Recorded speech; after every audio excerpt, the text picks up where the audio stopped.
Cafe पर बात अधूरी रह गई थी हमारी। सोना और मुझ पर यह इल्जाम क्यों लगा रही हो कि हम तुम्हारे बारे में बात करते हैं बैरन? मेरा ख्याल हरगिज नहीं बदल सकता अली। यकीनन तुम दोनों मिलकर ये बातें करते होगे। और तुम्हारी वो दोस्त कितनी चालाक और दोखली है ये तो मैंने आज देख ही लिया। और अब मुझसे उसकी हिमायत में क्या कहोगे तुम? इस बात से क्या मतलब है तुम्हारा? मेरा मतलब बिल्कुल क्लियर है। अगर तुम अपनी आंखें खोलो तो तुम्हें भी नजर आ जाए। जैसे ही तुम वहां से चले गए सोना साहिबा ने फौरन ही अपना रंग दिखा दिया। अब पीठ पीछे बुराई तुम कर रही हो। उसने तुम्हारा हाथ मेरे हाथ में देखा तो वो बस थोड़ा सा जेलस हो गई थी। अली मेरे पास बिल्कुल इतना वक्त नहीं है कि मैं तुम्हारे और तुम्हारी दोस्त के बारे में बात करूं।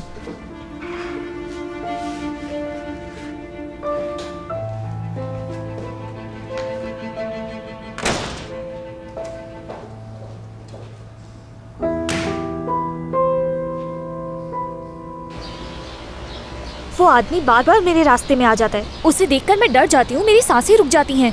वाकई अच्छा किया तुमने उस आतिफ के साथ।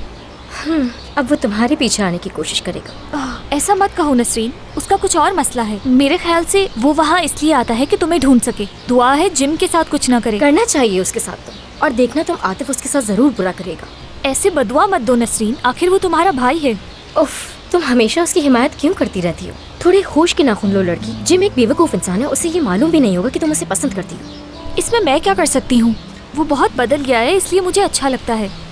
लेकिन मेरे साथ उसका बर्ताव अच्छा नहीं है। नसरीन देखो, ये आतिफ वाले मामले को संजीदा लो। वो तुम्हारे घर की तरफ मंडलाता रहता है। मैं क्या करूँ ज़ैनब? जिम को बचाने के लिए क्या मैं उस आतिफ जैसे इंसान से शादी कर लूँ? देखो ज़ैनब, ऐसी बातें मत करो कि तुमसे मिलके पछतावा हो। अगर तुम इसी तरह जिम की तरफ ठीक है, गुस्सा मत करो।